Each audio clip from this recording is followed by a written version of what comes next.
ഭാഗ്യവാരം.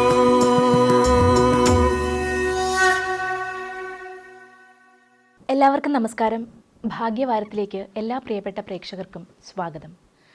50 വർഷത്തിലേറെ കാലം തിരുവിതാംകൂർ ദേവസ്വം ബോർഡിൻ്റെ കീഴിൽ മേൽശാന്തിയായി സേവനം അനുഷ്ഠിച്ചിട്ടുള്ളതും സർ ഡോക്ടർ പദവികൾക്ക് പുറമെ നിരവധി ദേശീയ അന്തർദേശീയ പുരസ്കാരങ്ങൾ നേടിയിട്ടുള്ളതും ഗണിതശാസ്ത്രത്തിലും ജ്യോതിഷശാസ്ത്രത്തിലും പ്രാവീണ്യം നേടിയിട്ടുള്ളതും നമുക്കേവർക്കും സുപരിചിതനുമായിട്ടുള്ള ശ്രീ കുടമാളൂർ ശർമാജിയെ സ്നേഹപൂർവ്വം സ്വാഗതം ചെയ്യാം.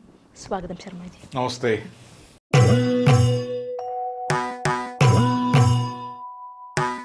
എടുക്കുമ്പോൾ 1, തുറക്കുമ്പോൾ 100, വിതയ്ക്കുമ്പോൾ 1000 കോടി.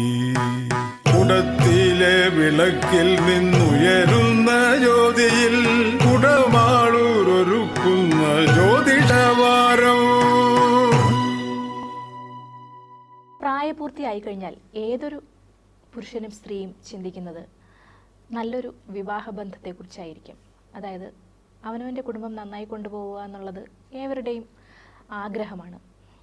ചിലപ്പോൾ അവനവൻ്റെ കുടുംബത്തിൽ നടക്കുന്ന ചില സംഭവങ്ങൾ നമ്മുടെ ഭാവിയെ ബാധിക്കുമോ എന്നുള്ളൊരു പേടിയും ഒക്കെ ഉണ്ടാവാം. കാര്യം കുടുംബത്തിലുള്ള സഹോദരനായിരുന്നാലും സഹോദരിയായിരുന്നാലും ചിലപ്പോൾ ഒരു പക്ഷേ കുടുംബജീവിതം തകർന്ന് ഡൈവോഴ്സായൊക്കെ വീട്ടിൽ നിൽക്കുമ്പോൾ ഇനി കല്യാണം കഴിക്കാൻ പോകുന്നവർ തീർച്ചയായിട്ടും ചിന്തിക്കും, എൻ്റെ വിവാഹ ജീവിതത്തിൽ ഇതൊരു തടസ്സമാവുമോ, അല്ലെങ്കിൽ എൻ്റെ ജീവിതത്തിലും ഇതുപോലൊക്കെ സംഭവിക്കുമോ എന്നുള്ളത് സ്വാഭാവികമായിട്ടും ഒരാൾക്ക് വരാവുന്ന സംശയം തന്നെയാണ്. അപ്പോൾ ഇന്നത്തെ കത്ത് എവിടെ നിന്നാണ് എഴുതിയിരിക്കുന്നത്? ന്യൂസിലൻഡിൽ നിന്നാണ്. ന്യൂസിലൻഡിൽ നിന്നും സാമാന്യം നല്ല ജോലിയും അത്യാവശ്യ സ്വത്തുവകകളും ഒക്കെ ഉള്ള ഒരാളാണ് എഴുതിയിരിക്കുന്നത്. വിവാഹം ഇതുവരെയും ആയിട്ടില്ല. ഒരു സഹോദരിയുണ്ട്, ഡോക്ടറാണ്. അവർ ഡൈവോഴ്സായി നിൽക്കുന്നു. എനിക്കൊരു വിവാഹയോഗം ഉണ്ടോ? എന്നത്തേക്ക് നടക്കും? ന്യൂസിലാൻഡിൽ ന്യായമായ ശമ്പളത്തോടു കൂടി ആരും മോഹിക്കുന്ന ഒരു സ്ഥലവും ജോലിയും കണിശമായിട്ടും ഇദ്ദേഹത്തിന് ഒരു വിവാഹം നടക്കേണ്ടതാണ്. ആരും ആഗ്രഹിക്കുന്നതാണ്. അതുവഴി ന്യൂസിലാൻഡിന് കെട്ടാൻ പോകുന്ന പെണ്ണിന് പോകാം. ന്യൂസിലാൻഡ് തന്നെയായിരിക്കും. പക്ഷേ ഇതിനകത്ത് കാണുന്നത് ഒരു വീട്ടിലെ ഒരു ഗൃഹത്തിൽ വിവാഹം കഴിച്ചുവിട്ട ഒരു സഹോദരി അത് തിരിച്ച് വീട്ടിൽ വന്ന് നിൽക്കുന്നു. ഡൈവോഴ്സായി തിരിച്ചു വന്ന് നിൽക്കുന്നതാണ് വിഷയം. ഒരു 10 ദിവസത്തെ ഓണാഘോഷത്തിനോ വിഷു ആഘോഷത്തിനോ ക്രിസ്മസ് ആഘോഷത്തിനോ വന്നതല്ല. അല്ലെങ്കിൽ ന്യൂസിലാൻഡിൽ നിന്ന് സഹോദരൻ വരുന്നു, ഒന്ന് കണ്ട് ഒരുമിച്ച് താമസിച്ചൊക്കെ പോകാം, അതിനല്ല. ബന്ധം വേർപെട്ട് വന്ന് നിൽക്കുന്നതുകൊണ്ടാണ് വിഷയം. അത് വിഷയം തന്നെയാണ്. കാരണം ഇദ്ദേഹത്തിന് ഇതുപോലെയൊക്കെയുള്ള ഒരു സ്റ്റാറ്റസ് ഉള്ള കുടുംബത്തിൽ നിന്ന് ഒരു പെൺകുട്ടി വരണമെങ്കിൽ ആ പെൺകുട്ടിയുടെ വീട്ടുകാരും പെൺകുട്ടിയും ആലോചിക്കുന്ന എന്താണ്, അവിടെ വന്നു ചേരുമ്പോൾ നാത്തൂനോടെ ബന്ധവും വേർപെടുത്തി നിൽക്കുന്നത് അത്ര ശുഭകരമായ കാര്യമല്ല. മറിച്ച് അത് പ്രശ്നങ്ങളുണ്ടാവും. ഇതൊരു സാമൂഹ്യ വ്യവസ്ഥിതിയാണ്. ജ്യോതിശാസ്ത്രപരമായി ന്യൂസിലാൻഡ് ജോലിയുള്ള സൂരജിന് സംഭവിച്ചത് ചൊവ്വയും രാഹുവും കൂടെ ഇണയുടെ സ്ഥാനത്ത് നിൽക്കുന്നതാണ്. ചൊവ്വയും രാഹുവും ചുമ്മാ നിൽക്കുന്നതല്ല. കാരണം ചൊവ്വ എന്ന് പറയുമ്പോൾ സാഹോദര്യ സ്ഥാനമാണ്. രാഹു അതിൽ നിന്ന് ഉത്ഭവിക്കുന്ന ദുഃഖമാണ്. അങ്ങനെ സാഹോദര്യ സ്ഥാനം ആണല്ലോ ബന്ധം പിരിഞ്ഞ് വീട്ടിൽ വന്ന് നിൽക്കുന്നത്. അപ്പം സഹോദരന്മാർ ഉൾപ്പെട്ടിട്ട് അവനവൻ്റെ ദാമ്പത്യ ജീവിതം ഒന്നുമല്ലെങ്കിൽ ഇല്ലാതാകാം, അല്ലെങ്കിൽ അസുഖകരമാവാം, അല്ലെങ്കിൽ വരുന്ന ബന്ധവും ഭിന്നിച്ചു പോകാം. അതുകൊണ്ടാണ് ഈ ചൊവ്വാദോഷത്തിലൊക്കെ കൂടുതലും വരുന്നത്. മറ്റാരുടെയെങ്കിലും കൈകടത്തൽ ആ ബന്ധത്തിലുണ്ടാവും, അല്ലെങ്കിൽ അവരെ ചുറ്റിപ്പറ്റി കാര്യങ്ങളൊക്കെ വഷളായി ബഹളമായി ഇങ്ങനെയാണ് ബഹുഭൂരിപക്ഷവും സംഭവിക്കുന്നത്. അതുകൊണ്ടാണ് ഒരു സഹോദരി വീട്ടിലുണ്ടെങ്കിൽ അതിൻ്റെ വിവാഹം കഴിഞ്ഞിട്ടേ മറ്റുള്ള വിവാഹം കഴിക്കത്തുള്ളൂ, ആങ്ങളമാരുമൊക്കെ. അതല്ലെങ്കിൽ പിണങ്ങിപ്പിരിഞ്ഞ് നിൽക്കുന്നുണ്ടെങ്കിൽ പുനർവിവാഹം നടത്തി വിട്ടിട്ടേ നടക്കത്തുള്ളൂ. കാരണം ഇല്ലെങ്കിൽ വിഷയം ഉണ്ടാവുമെന്നുള്ളത് ഉറപ്പാണ്. ഒരു പുരുഷൻ ബന്ധം വേവിട്ട് നിൽക്കുന്ന പോലെയല്ല ഒരു സ്ത്രീ വേവിട്ട് നിൽക്കുന്നത്. വിഷയങ്ങളുടെ കൂമ്പാരമായിരിക്കും പിന്നെ. അപ്പോൾ 7-ൽ നിൽക്കുന്ന ഇണയുടെ സ്ഥാനത്ത് നിൽക്കുന്ന ചൊവ്വ സാഹോദര്യങ്ങൾ നിമിത്തം, അത് സഹോദരിയാവാം സഹോദരനാവാം, ഇവിടെ ഇപ്പോൾ സഹോദരിയാണ്, നിമിത്തം ഉണ്ടായേക്കാവുന്ന വിവാഹ തടസ്സമാണ് ഇദ്ദേഹത്തിന് ഉള്ളത്.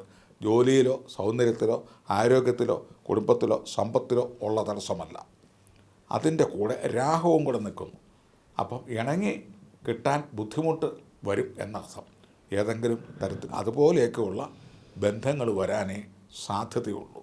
ചൊവ്വാഗ്രഹത്തെയും രാഹു എന്ന തമോഗ്രഹത്തെയും സാന്ത്വനപ്പെടുത്തുകയും പ്രീതിപ്പെടുത്തുകയും ചെയ്യുന്ന പക്ഷം എന്തെങ്കിലും ഇതുപോലെയൊക്കെ തന്നെ സഹോദരിയോ സഹോദരനോ ബന്ധമൊക്കെ വേർപെട്ട് നിൽക്കുന്നതോ, അന്യജാതി മത വർഗ വർണ്ണത്തിൽ വിവാഹം കഴിച്ചിട്ട് പ്രശ്നങ്ങളായതോ, അല്ലെങ്കിൽ വിവാഹം നടക്കാൻ ബുദ്ധിമുട്ടുള്ളതോ ആയ ഒരു യുവതിയെ വിവാഹം കഴിക്കുവാൻ ഇടയാവും തത്തുല്യമായിട്ട്. കാരണം അങ്ങനെയാണെങ്കിലും ഏജ് കൂടിപ്പോകുന്നതിന് മുമ്പ് നടത്താൻ സാധിക്കും. 100% 22 ക്യാരറ്റായിട്ട് കിട്ടാൻ പാടാണ്. കാരണം അവരാലോചിക്കുമ്പം ഒരു സഹോദരി വിവാഹബന്ധം വേർപെടുത്തി നിൽക്കുന്നു. അങ്ങനെയുള്ളിടത്തേക്ക് എൻ്റെ മകളെ വിടുന്നില്ല, അല്ലെങ്കിൽ ഞാൻ പോകുന്നില്ല. കാരണം പയ്യനെ സംബന്ധിച്ച് അല്ല സൂരജിനെ സംബന്ധിച്ച് യാതൊരു കുഴപ്പവും പറയാനില്ല. അതുകൊണ്ട് മാത്രം തൻ്റേതല്ലാത്ത കാരണങ്ങളാണ് സഹോദരിയുടെ പ്രശ്നങ്ങൾ മൂലം വരും. സഹോദരി ചെയ്യേണ്ടത് മാന്യമായിട്ട് വേറൊരു പുനർവിവാഹം വേഗം നടത്തുക വേണ്ടത്. അല്ലെങ്കിൽ ഇനിയിപ്പോൾ ആയാലും ബന്ധം വേർപെടുത്തി പോയല്ലോ, അല്ലെങ്കിൽ ആങ്ങളയ്ക്ക് വേണ്ടിയിട്ട് ആ വീട്ടിൽ നിന്ന് മാറി താമസിക്കുകയോ അല്ലെങ്കിൽ മറ്റേതെങ്കിലും ബന്ധം നടത്തി ഒഴിവാക്കി ആങ്ങളയ്ക്ക് മാതൃകാപരമായിട്ട് കാണിച്ചു കൊടുക്കുകയോ ചെയ്യണം. ചെയ്യാത്ത പക്ഷം, ചെയ്യാൻ സന്മനസ്സില്ലാത്ത പക്ഷം ചൊവ്വായ്ക്ക് സ്വയംവര ഹോമവും രാഹുവിന് സർപ്പബലിയും നടത്തുക. അതാകുമ്പോൾ ആരോടും ചോദിക്കേണ്ട കാര്യമില്ലല്ലോ. പെങ്ങളുടെ വിവാഹം നടക്കാനൊന്നും കാത്തിരിക്കേണ്ട കാര്യമില്ല. പേര്, നക്ഷത്രം, വീട്ടുപേരൊക്കെ ചേർത്ത് സർപ്പബലി, അതായത് രാഹുവിന് സർപ്പബലി നടത്തിക്കഴിഞ്ഞാൽ രാഹുവിൻ്റെ കാഠിന്യം കുറയും. ചൊവ്വായ്ക്ക് സുബ്രഹ്മണ്യ കവചമോ അല്ലെങ്കിൽ സ്വയംവര ഹോമമോ നടത്തിക്കഴിയുമ്പോൾ ചൊവ്വായുടെ കാഠിന്യവും കുറയുമ്പോൾ ഏതെങ്കിലും മൈനറായിട്ട് ഇതുപോലെ തത്തുല്യമായ ഏതെങ്കിലും കുടുംബത്തിൽ നിന്ന് ഉള്ള വിവാഹം, ഏതെങ്കിലും സഹോദരിയോ സഹോദരനോ ബന്ധം മുറിഞ്ഞ് വീട്ടിൽ വന്ന് നിൽക്കുന്നതോ ഒന്ന് നടത്തി ഏതെങ്കിലും മരിച്ചുപോയതോ അല്ലെ മറ്റേതെങ്കിലും സാഹചര്യങ്ങളാൽ വേർപെട്ട് നിൽക്കുന്നതോ ആയിട്ടുള്ള ഒരു ബന്ധം വരും. അത് തന്നിലും ചിലപ്പോൾ താന്നു പോയേക്കാം, സാമ്പത്തികപരമായോ ജോലിപരമായോ, അല്ലെങ്കിൽ അല്പം കൂടിപ്പോയിരുന്നാലും എന്തെങ്കിലും ചെറിയ ചേഞ്ച് ഇതുപോലെയൊക്കെ ഉള്ളത് വന്നതേ നടക്കാൻ സാധ്യതയുള്ളൂ. അങ്ങനെ വരുന്ന പക്ഷം ഏതാണ്ട് 2026 ഇദ്ദേഹത്തിൻ്റെ വിവാഹകർമ്മം നടക്കാനുള്ള സാധ്യത ഗ്രഹനിലപ്രകാരം കാണുന്നു.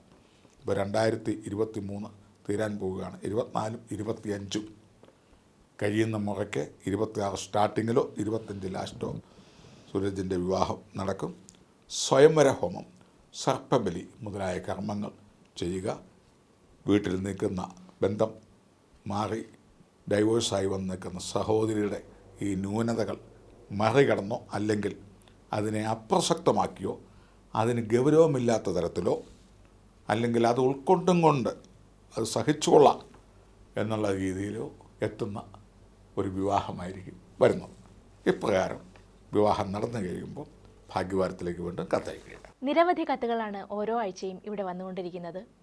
ഭാഗ്യവാരത്തിൻ്റെ ഈ അധ്യായം ഇവിടെ പൂർണ്ണമാവുകയാണ്. നിങ്ങളുടെ പ്രശ്നങ്ങളുടെ പരിഹാരത്തിനായി താഴെ കാണുന്ന മെയിൽ ഐഡിയിൽ മെയിൽ ചെയ്യാവുന്നതാണ്. നന്ദി, നമസ്കാരം. ഭാഗ്യവാരം.